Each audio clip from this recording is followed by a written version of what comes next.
Hemos disfrutado un hermoso tiempo de conversación, de saludos, de compartir los estados de ánimo y de situaciones de salud que algunos estáis enfrentando.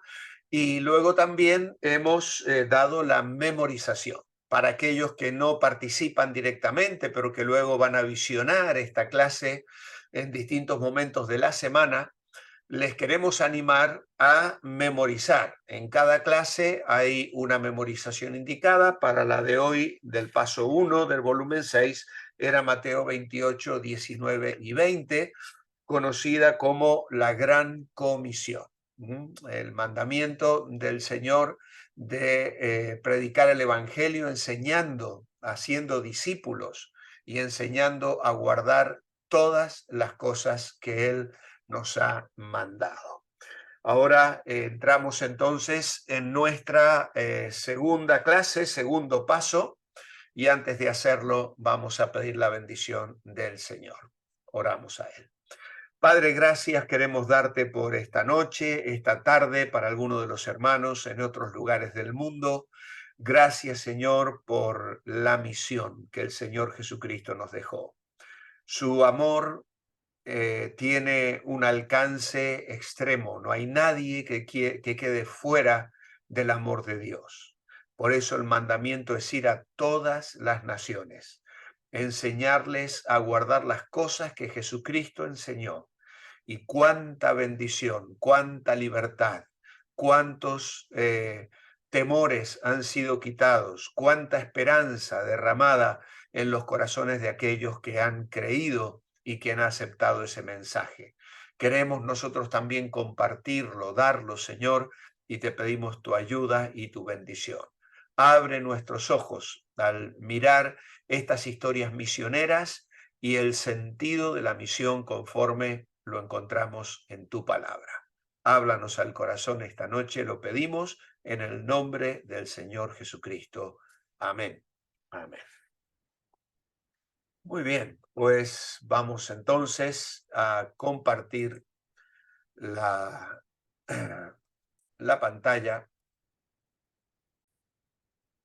Ahí lo tenéis, creciendo en la gracia, el nombre de nuestra clase. Y recordando el paso 2, los pioneros de las misiones. Es nuestro estudio número 64, que he comenzado a numerar desde la clase pasada, porque creo que es una gran bendición la experiencia que estamos viviendo en el estudio de estos manuales. El tema de hoy es los pioneros de las misiones mundiales. Y tenemos allí una frase tomada de la parte derecha de la página 7, donde dice: para entender lo que significa ser un verdadero pionero, lea desde Hechos 13 hasta el final del libro para ver la carrera misionera del gran misionero Pablo, el apóstol Pablo. Es una hermosa sugerencia. Si alguien no ha leído el libro de Hechos, le recomendamos que lo pueda hacer. Los pioneros de las misiones mundiales son estos tres, los tenéis dibujados en el manual, pero yo he conseguido en internet las fotografías que se conservan de estos hombres de Dios. Carlos Tomás Stad, Hudson Taylor y David Livingstone. Sus historias son apasionantes, hombres de visión, hombres que sacrificaron lo mejor de sus vidas para llevar el Evangelio y llevarles lo mejor de lo mejor a cientos y cientos de personas en otras partes muy lejanas a sus sitios de origen. Tenemos el primer apartado, el apóstol Pablo, misionero a los gentiles. ¿Qué dice Hechos capítulo 13, versículos 1 al 3, sobre el llamado y envío de Pablo, o mencionado aquí como Saulo, y Bernabé como misioneros? Dice el texto bíblico: había entonces en la iglesia de Antioquía profetas y maestros: Bernabé, Simón, apodado el Negro, Lucio de Cirene, Manahem, que se había criado junto a Herodes el tetrarca, y Saulo.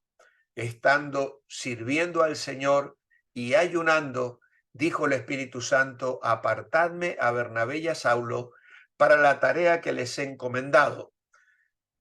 Entonces, tras haber ayunado y orado, les impusieron las manos y los despidieron. Pues la respuesta para rellenar este primer apartado es que fue el Espíritu Santo el que ordenó apartarles y enviarles como misioneros. La idea principal que nos encontramos en este capítulo 13, si luego tenéis un tiempo para leerlo, es que en estos versículos vemos algunas de las razones por las que la iglesia de Antioquía cambió el mundo. Es decir, una iglesia misionera modelo, la iglesia de Antioquía. Esta iglesia tenía al menos dos ingredientes que la hacían una iglesia misionera. Primero debemos reflexionar sobre el ejemplo de la diversidad que había en el liderazgo de esta iglesia. Hemos nombrado a Bernabé, a Simón, apodado el Negro, Lucio de Cirene, Manahem, es decir, un grupo, dice el primer párrafo, de profetas y maestros. Ellos aparentemente funcionaban, servían como un grupo de ancianos, así como hoy en las iglesias, por lo menos en las que nosotros nos identificamos, funcionamos con un grupo de ancianos, no de ancianos en edad, sino en madurez espiritual, de lo cual el Nuevo Testamento describe claramente. Son llamados los 5 de Antioquía. Lucas no proporciona definiciones ni distinciones de sus funciones. No nos dice qué hacían cada uno de ellos, pero sí vemos una idea de su diversidad. Bernabé era un creyente judío originario de Chipre. Se hablará de él más adelante, o se ha hablado de él, perdón, en el capítulo 4, como un hombre que era muy generoso. Luego le veremos como el tío de Marcos. Simeón se llamaba Níger, que como hemos dicho su nombre significa negro u oscuro. La mayoría cree que era de África. Luciano procedía de Cirene, es decir, del norte de África. Manahem se había criado en la corte de Herodes. Era un hombre relacionado con la clase alta, con la clase real, probablemente hermano adoptivo o pariente de Herodes Antipas. No vamos a detenernos mucho en esto, simplemente recordar que eran la gente gobernante en el tiempo de la iglesia, de Jesús, de los apóstoles y de los evangelios. Y luego estaba Saulo, que era un judío creyente. Habría aportado una dinámica académica, pedagógica al grupo, porque Pablo había sido criado a los pies de Gamaliel, un hombre formado con una cultura extraordinaria. Y este liderazgo podremos ver que reflejaba la membresía de la iglesia, una iglesia diversa, donde luego van a surgir problemas, porque como veremos hay que nombrar a diáconos porque hay una situación allí de conflicto entre unas viudas que aparentemente estaban quedando desatendidas. Los forateros de todas partes habían venido a formar parte de la congregación. Y esto ya nos da una indicación de cómo las iglesias del Nuevo Testamento se estaban conformando. Y es algo muy normal hoy, aunque a veces hay sitios donde hay creyentes muy nacionalistas. Tristemente hay que reconocerlo. Pero es hermoso ver que las iglesias, por ejemplo, la nuestra, yo soy argentino, hay hermanos venezolanos, hay hermanos de otros orígenes, hay obviamente gallegos, hay gente que fue criada en otros lugares de España y realmente es hermoso eh, eh, compartir y amarnos y formar parte de una familia multicultural. Luego también el mismo liderazgo de la iglesia. Y eso habría colaborado para que ellos tuvieran una visión misionera, ¿eh? Porque claro, estos líderes verían las cosas de manera diferente, pero en su diversidad esto les ayudaba a ser creativos, eficaces, para alcanzar su ciudad y para ministrar a gente muy variada que se congregaría en aquella iglesia. Y es precisamente aquí en esta iglesia donde nace el concepto de las misiones mundiales. Misioneros dirigidos por el Espíritu, enviados por la iglesia y apoyados por la iglesia. Esta iglesia de Antioquía nos sirve como modelo para enviar misioneros a las naciones. ¿Y a quién envían? A lo mejor que tenían Pablo y Bernabé. Bernabé era un hombre entregado a Dios, consagrado, que había dado de sus bienes y lo había puesto a los pies de los apóstoles. Y Pablo era la estrella de la iglesia, el que antes había sido perseguidor, que se había convertido, un hombre capaz, conocedor, celoso. Cuando él da su rango en Filipenses 3 y sus antecedentes, era una persona que algunos dicen que hubiera destacado en la historia, aunque no hubiese sido quien llegó a ser el apóstol Pablo, ¿no? Que hubiese dejado una huella en la historia de la humanidad. Esta gente fue la que el Espíritu Santo llamó. ¿Como resultado de qué? De la adoración y la oración. Estaban sirviendo al Señor y ayunando, y el Espíritu habló y dijo. No sabemos de qué manera lo hizo el Espíritu Santo. No sabemos en qué manera. Vemos en Hechos de los Apóstoles una etapa diferente donde la iglesia recibe dirección, guía, palabra, visión de una manera asombrosa y extraordinaria, pero de alguna manera queda reflejado aquí que fruto de la comunión con Dios, de la oración, lo que produce santidad, dependencia, discernimiento espiritual, el Espíritu dirige a Bernabé y a Saulo a una nueva obra. Y la iglesia bendice y reafirma al enviarlos, imponiéndole las manos, identificándose de esta manera con ellos, y así surgen todas estas lecciones que son transferibles a nosotros, que nos desafían también a nosotros. Las iglesias tienen que ser dadivosas en este sentido.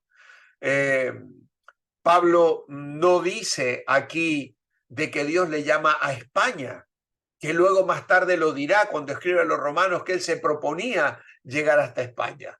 Pero aquí hay un conjunto, aquí hay un hombre, dos hombres apartados para Dios, pero no vienen estos hombres individualmente a decir, el Señor me está llamando. A veces, lamentablemente, en nuestras iglesias hay personas que surgen con un llamado individual. Aquí vemos a un llamado corporal, es decir, si Dios escoge a un joven o a una señorita para servir al Señor en determinado lugar y le pone una carga en su corazón, la iglesia lo tiene que refrendar.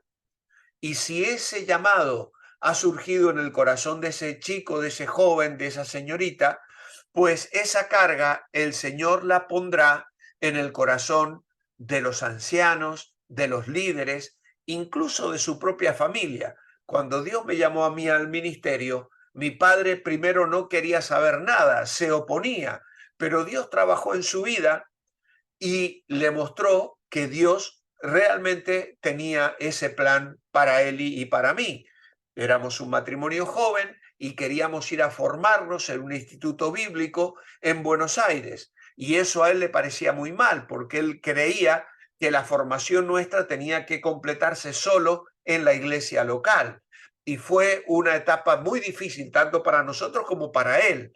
Pero fue maravilloso ver cómo Dios habló a su corazón y Dios intervino para que tanto mi padre como el Consejo de Ancianos entendieran que ese era el camino que Dios nos estaba marcando, cosa que Dios luego también tuvo que afirmar cuando el Señor nos llamó a venirnos a España y dejar una iglesia que habíamos fundado y que habíamos pastoreado durante 10 años.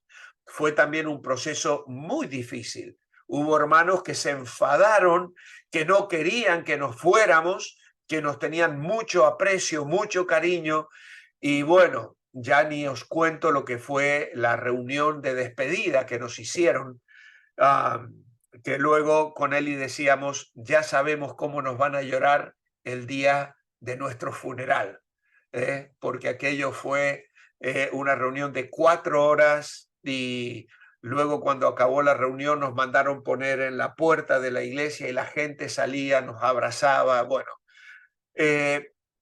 Fue tremendo, fue difícil, pero a su vez también fue inspirador, porque nos hizo ver lo hermoso que es servir al Señor y lo que uno cosecha al sembrar la palabra en el corazón, en la vida, en los hogares, en los matrimonios, dando el consejo de la palabra de Dios. Pero bueno, fue un conjunto de cosas, de modo tal que así como Pablo y Bernabé recibieron la bendición para salir, nosotros también experimentamos algo similar al salir enviados, bendecidos con el respaldo y la oración de aquellos que eran nuestros supervisores espirituales. Muy bien, seguimos adelante entonces. En Hechos 26, Pablo, estando preso, dio su testimonio personal ante el rey Agripa y cómo explicó su llamamiento. En el versículo 12 dice, Pablo está respondiendo y contando su testimonio personal. Bueno, nos mandan a leer el verso 16 y entonces él dice que recibió este mensaje: levántate, ponte en pie, me he aparecido a ti porque tú vas a ser ministro y testigo de lo que has visto y de lo que aún te voy a mostrar. Esto, como sabéis, ocurre en Hechos capítulo 9 y Pablo aquí está dando testimonio muchos años después al rey Agripa. ¿Y cómo explica su llamamiento? Que fue el mismo Jesús el que se le apareció y le mandó ser ministro y testigo. La palabra de Dios es la que convence y convierte el alma. Pablo pasó toda su vida oyendo las voces de los profetas. Él conocía las escrituras y tenía un celo y una fidelidad tal que perseguía a los cristianos. Y de una manera maravillosa, extraordinaria y particular, Jesús se le apareció y ese día oyó la voz del Hijo de Dios. Se produjo para él una resurrección espiritual, porque él estaba persiguiendo a Cristo, no solo a su pueblo, no solo a la iglesia. Como miembros del cuerpo de Cristo, los creyentes participaban del sufrimiento de Cristo y Cristo del de ellos. Por eso dice Pablo que el Señor le dijo: dura cosa te es dar coces contra el aguijón. Lo recuerda Pablo aquí en el versículo 14. Y entonces Cristo se estaba refiriendo a una vara que los granjeros usan para aguijonear al ganado. Pablo estaba comparando a Pablo con un animal obstinado que no quería obedecer. ¿Qué aguijones estaba usando Dios para traer a Pablo a Cristo? Pues uno de ellos había sido la muerte de Esteban. relatada en el capítulo 7. Después Pablo cuidó la ropa de los que apedreaban a Esteban y estaba de acuerdo con ellos. Obviamente que esto Pablo nunca lo olvidó, nunca olvidó cómo él apoyó el asesinato de este primer mártir cristiano. Luego, obviamente, las escrituras del Antiguo Testamento le hablaron al corazón con una nueva convicción. Pablo pasó, luego del encuentro con Jesús, 3 años donde debió tener que reacondicionar, diríamos, resetear, diríamos hoy hablando en términos de computadora, de ordenadores, ¿no? Resetear lo que tenía guardado en su mente y su corazón, ¿no? Y eso le llevó al arrepentimiento. Y aquel día su vida fue completamente transformada para llegar a experimentar la salvación y a ser un testigo de Cristo. ¿Cuál fue la tarea que se le asignó a Pablo en el versículo 17 y 18? Pues el Señor le dice allí, te libraré de tu pueblo y de los gentiles a los que he de enviarte para que abra sus ojos, para que se conviertan de las tinieblas a la luz y de la potestad de Satanás a Dios, y para que reciban perdón de pecados y la herencia que corresponde a los santificados por medio de la fe en mí. Así que la tarea que él recibe es la de ir a las naciones gentiles y predicarles el evangelio para ser librados del poder de Satanás, recibir perdón de pecados y la herencia prometida por creer. Ese era el mensaje que él le tenía que llevar a todas aquellas personas a las que el Señor le estaba mandando. ¿Podemos decir que esto es el llamado de cada misionero? Obviamente que sí. La misión no ha cambiado. Estos versículos definen lo que está en juego. Sin Cristo, cada persona vive en tinieblas, controlada por Satanás, condenada por sus pecados, y no se da cuenta porque es ciega a su situación actual y las consecuencias eternas que tiene el morir sin Cristo, sin Dios, sin perdón, sin esperanza.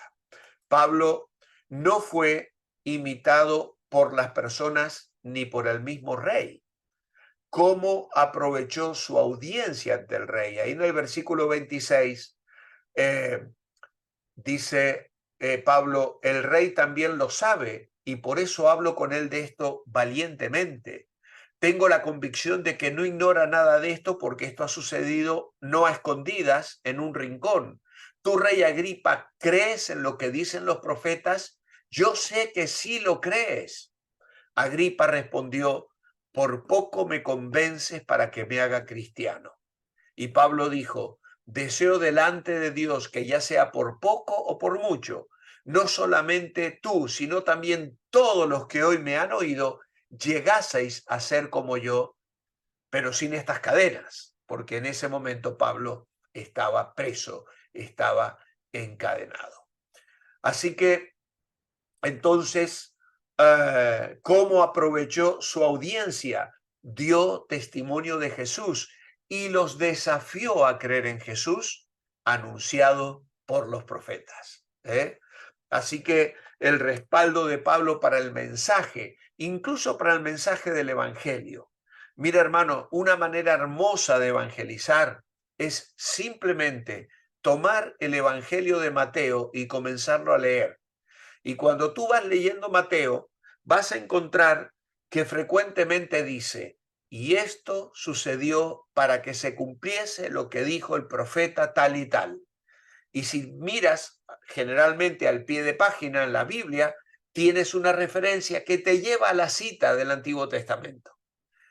Si tú conoces un poquito, vas a saber que esos profetas vivieron 500, 600, 700 años antes de Cristo. Entre 500 y 800 años. Si vas a los Salmos, más todavía, 1000. David vivió 1000 años antes de Cristo y los escritores de los Salmos más o menos. Entonces, allí tenemos ya un testimonio maravilloso para explicarle a la gente por qué la Biblia es la palabra de Dios. ¿Por qué la Biblia es la palabra de Dios? Y esto es lo que hizo Pablo. Les explicó, les dio testimonio de Jesús. Lo mismo hizo Felipe en Hechos 8, cuando escuchó al eunuco que iba en el carro leer Isaías 53 y que no entendía eso. Él cogió esa porción bíblica y comenzó a explicarle al eunuco todo lo que las escrituras decían acerca de Cristo y del evangelio que llevó al eunuco a los pies de Jesús. Muy bien, ¿por qué habló el rey de esta manera y con tanta confianza? Bueno, porque estaba seguro, Pablo estaba seguro de su misión y de quién lo había enviado a predicar. Y eso es fundamental, saber que tenemos un respaldo, saber que detrás nuestro está el Señor que nos envía, saber que el Espíritu de Dios espera que seamos testigos de Cristo a nuestra familia, a nuestros hijos, a nuestros nietos, a nuestros vecinos, a nuestros conocidos, de la manera más sencilla. El Espíritu de Dios puede usar nuestro testimonio, hermanos. Tenemos que hablar con valentía porque nuestro mensaje tiene respaldo, el respaldo de Dios. Típico del ministerio de Pablo es lo que le sucedió en Iconio. En Hechos 14, versículos 1 al 7, se nos dice allí que entran en la sinagoga de los judíos y hablaron con tal persuasión que muchos judíos y griegos creyeron. Bueno, ¿cuál fue la reacción inicial en el versículo 1? Pues al hablar con poder, muchos respondieron con fe. Ellos hablaron de una manera tal que judíos y griegos que asistían a la sinagoga confiaron en el mensaje del Evangelio, creyeron. Pero claro, luego vamos a ver que se levanta una fuerte oposición. ¿Qué sucedió después? Que se levantó una fuerte oposición. Dice el verso 3, el verso 2, los judíos incrédulos incitaron a los gentiles y envenenaron su ánimo contra los hermanos. Sin embargo, Pablo y Bernabé se detuvieron allí mucho tiempo y hablaban con valentía, confiados en el Señor, y el Señor confirmaba el mensaje de su gracia, concediendo que se obrasen señales y prodigios por medio de ellos. Volvemos a recordar que era una época especial donde los apóstoles que estaban echando los cimientos de la obra evangélica tenían estos dones espirituales que sanaban, que incluso resucitaban a los muertos, es decir, un respaldo extraordinario, un poder manifiesto de la obra del Espíritu Santo a través de estos hombres consagrados al Señor. La reacción de la gente, dice el versículo 4 y 5, fue que algunos creyeron al mensaje y otros se opusieron con toda la fuerza. Dice el verso 4, la gente de la ciudad se dividió. Unos estaban con los judíos y otros con los apóstoles. Los judíos y los gentiles, juntamente con sus gobernantes, tramaron maltratar y apedrear a Pablo y Bernabé. Mas ellos, dándose cuenta, huyeron a Listra y Derbe, ciudades de Licaonia, y a las regiones cercanas, donde continuaron predicando el evangelio. Así que a veces tenemos que huir, el sentido común, a pesar de que eran hombres de Dios, a pesar de que tenían poder para hacer milagros, igualmente la gente rechazó su mensaje y hubo quienes se propusieron a apedrearles, llevarles a la muerte. De todas maneras, ellos huyeron del peligro y fueron a las regiones cercanas y continuaron predicando el evangelio. Y de esta manera vemos que llegan a Listra en el versículo 21 del capítulo 14 y allí sucede lo mismo. Primero reciben el evangelio con alegría, pero luego cuando Pablo se niega a recibir adoración porque les confunden con dioses diciendo que habían bajado del cielo, pues le apedrean y lo dejan por muerto. Aún así, ¿qué hizo después de tanta oposición?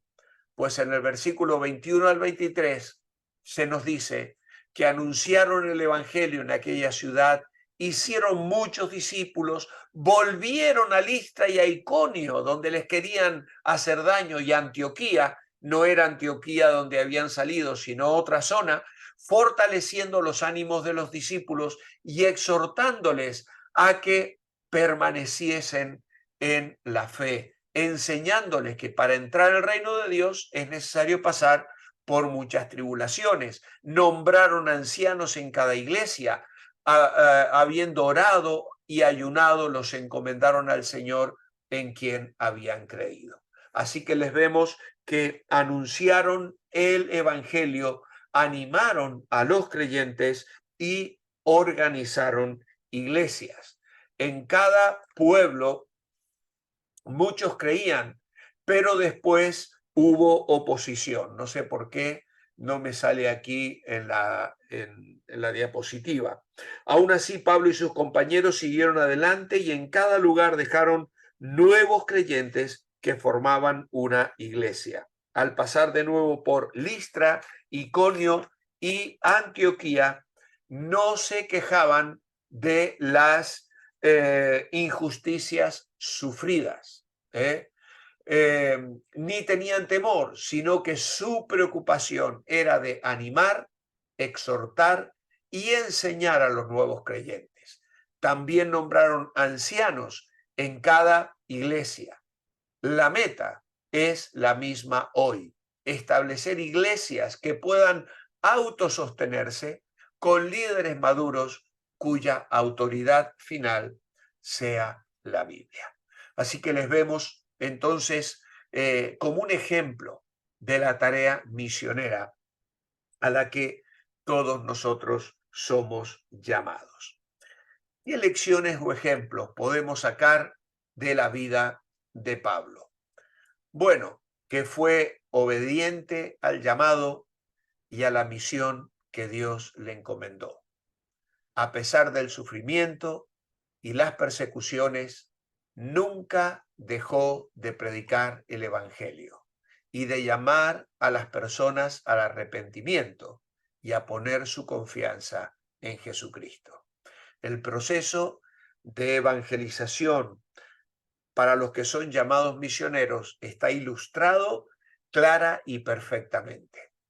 Y es siempre un desafío, un riesgo que se asume, pero cuando el Señor llama, el Señor respalda, el Señor provee, el Señor guarda, el Señor guía, el Señor fortalece y el Señor usa con poder para ver personas arrepentidas venir a los pies de Jesucristo. Pioneros en la época moderna. En estas lecciones citamos a algunos pioneros de las misiones. Dejaron sus países, fueron a tierras lejanas donde nadie había predicado el evangelio. Eran verdaderos héroes de la fe, valientes, sufridos pero victoriosos.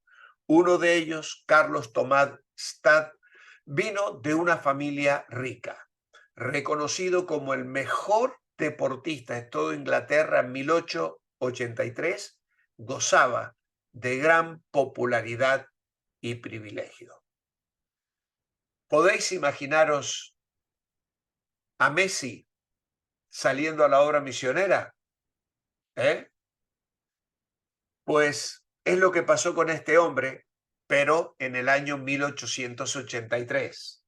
Aquí tengo el libro con la historia de Carlos Tomás Stad, deportista y misionero. Es apasionante. No la he leído toda, estuve leyendo la introducción. Es un libro que le regalaron a uno de mis hijos como premio en la Escuela Bíblica Unida en la iglesia, hace unos años atrás. Y lo tengo yo entre los libros de biografías de misioneros. ¿Ah?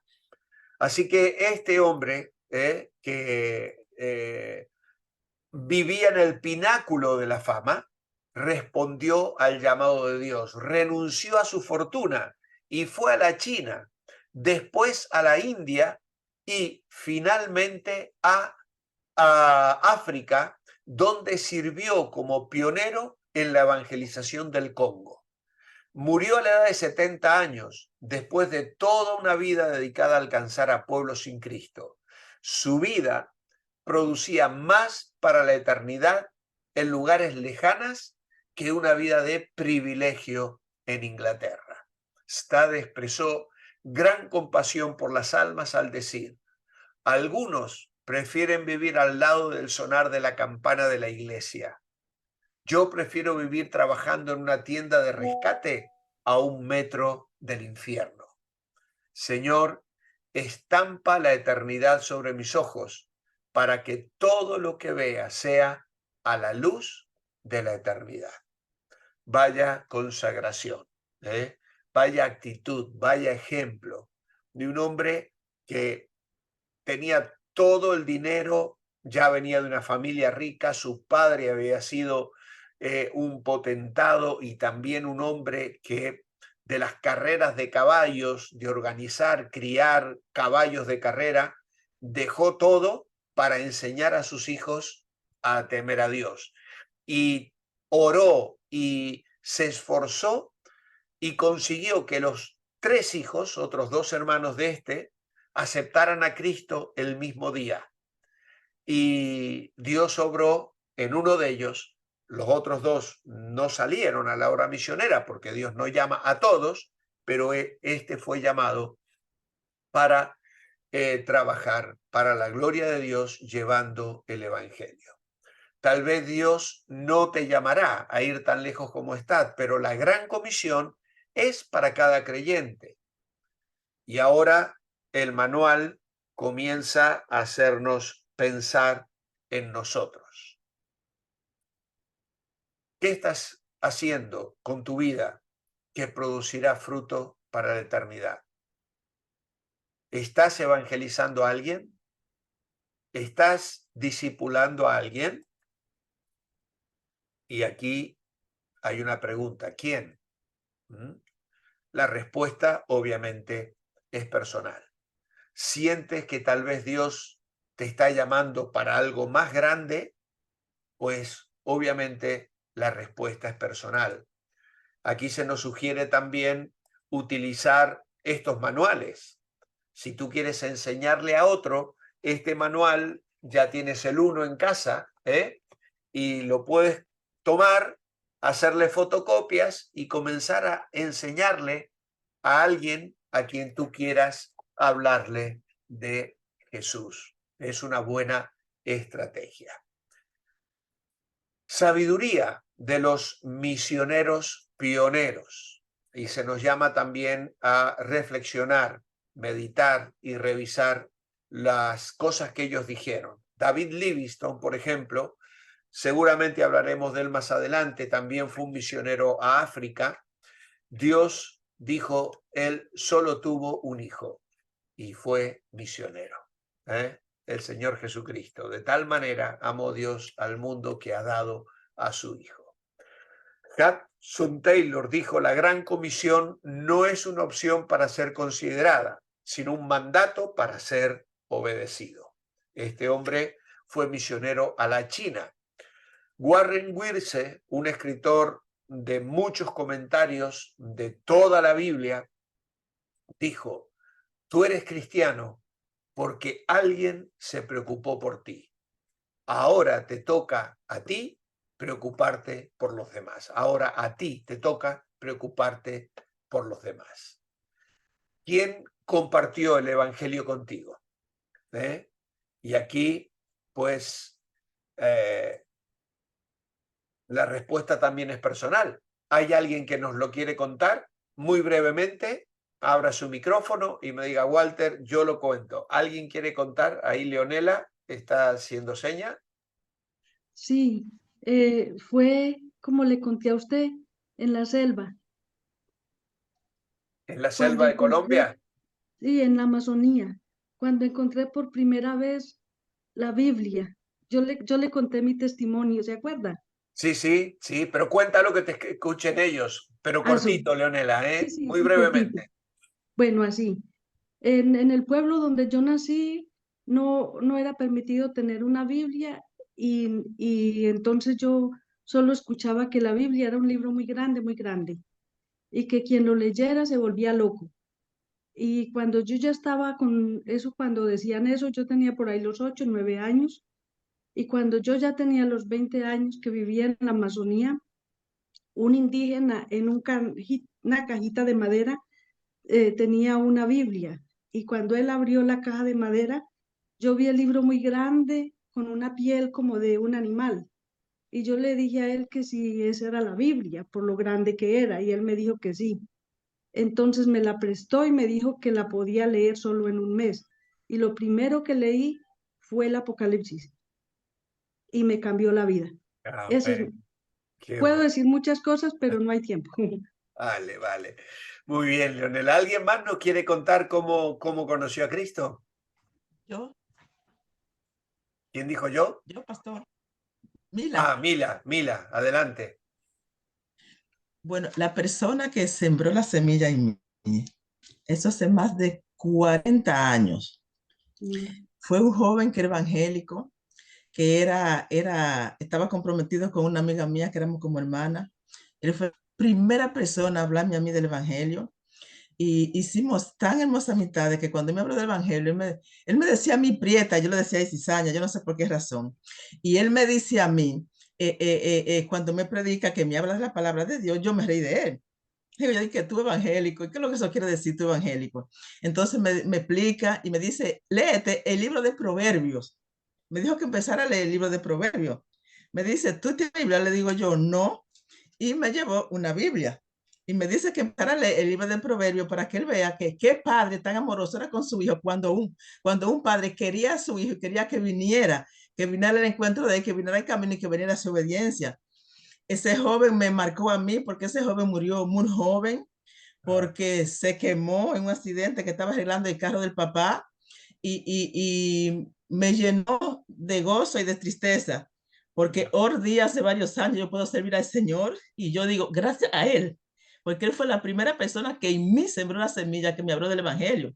qué Muchas bárbaro, veces ¿no? sembramos la semilla y no vemos fruto inmediatamente, pero el plan es del Señor y el Señor va a Amén, llamar a la persona a su debido tiempo cuando Él quiera. Entonces yo amén. soy una de las que me digo, mi responsabilidad es cumplir con la misión que el Señor nos ha dado de sembrar la semilla y ya de lo demás el Señor se ocupa, se Ah, ocupa. Y por eso es que yo estoy dispuesta siempre a sembrar la semilla del Señor. Es todo. qué bien, Mila, gracias. ¿Alguien más nos quiere contar cómo conoció a Cristo?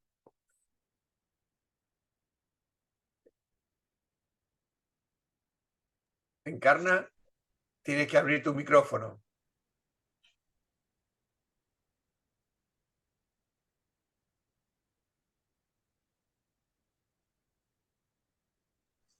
Ahí está.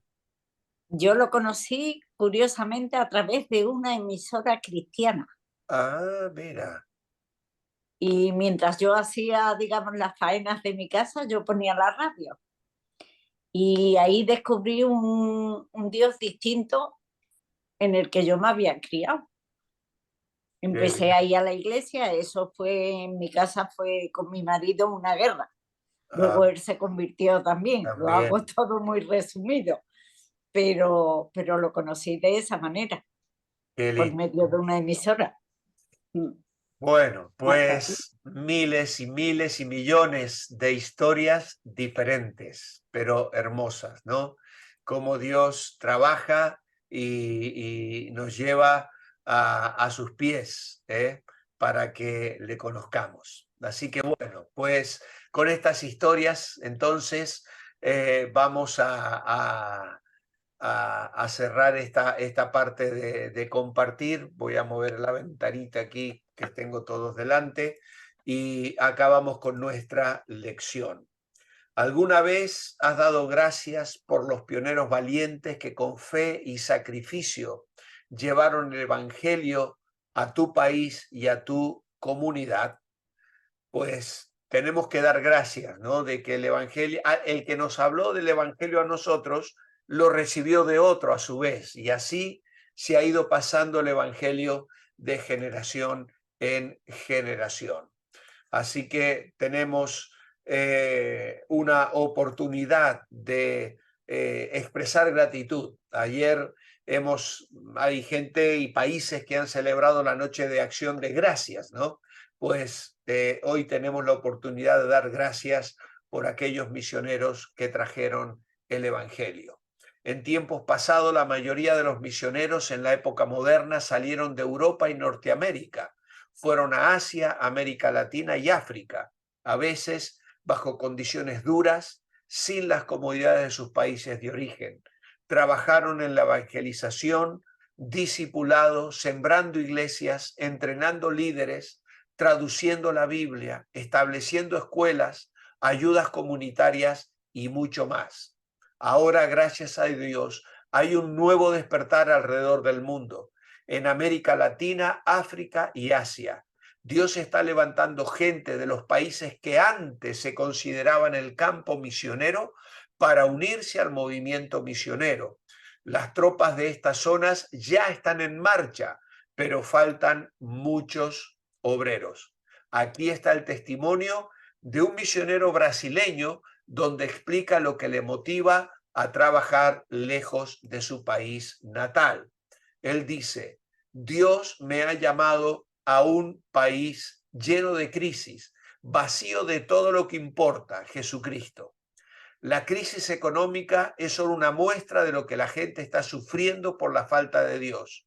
Un pequeño país de un gran continente donde hay pocas oportunidades y muchos desafíos. Mi vocación es amar a estas personas. Mi trabajo es proclamar a Jesús y los resultados me motivan a seguir. Las tradiciones son solo cosas que se repiten mucho, pero el Evangelio, sin embargo, es lo que nutre y satisface. No podemos dejar de proclamar las maravillas de Jesús. Hemos visto almas rendidas y vidas cambiadas. Alabamos a nuestro Dios, Él que sigue bendiciendo nuestra vida y ministerio. Así que con esto, entonces, acabamos nuestra lección. En el margen de la primera página, la página 7, tenemos los pasos de los primeros misioneros.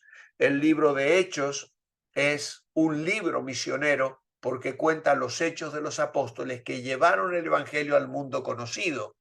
Yo el domingo prediqué sobre esto, hice un repaso del libro de Hechos desde el capítulo 1 hasta el final y dije que es el libro del Nuevo Testamento que todavía se sigue escribiendo. ¿Por qué? Porque se cierra con Pablo preso en la cárcel en Roma, pero la historia continuó. El Evangelio no murió ni siquiera con la ejecución de Pablo, aunque no lo ejecutaron allí sino unos años más tarde, pero el Evangelio se había esparcido y se ha seguido esparciendo hasta nuestros días. Para entender lo que significa ser un verdadero pionero, lee desde Hechos 13 en adelante. Después vuelva a leer Hechos fijándose en el trabajo misionero de los apóstoles. Y el texto para memorizar, Hechos 26, 18. para que abra sus ojos, para que se conviertan de las tinieblas a la luz y de la potestad de Satanás a Dios, para que reciban por la fe que es en mí perdón de pecados y herencia entre los santificados. Esto es un pasaje del capítulo 26 de Hechos, donde Pablo está contando otra vez su testimonio, porque lo repite varias veces en esta fase de su vida.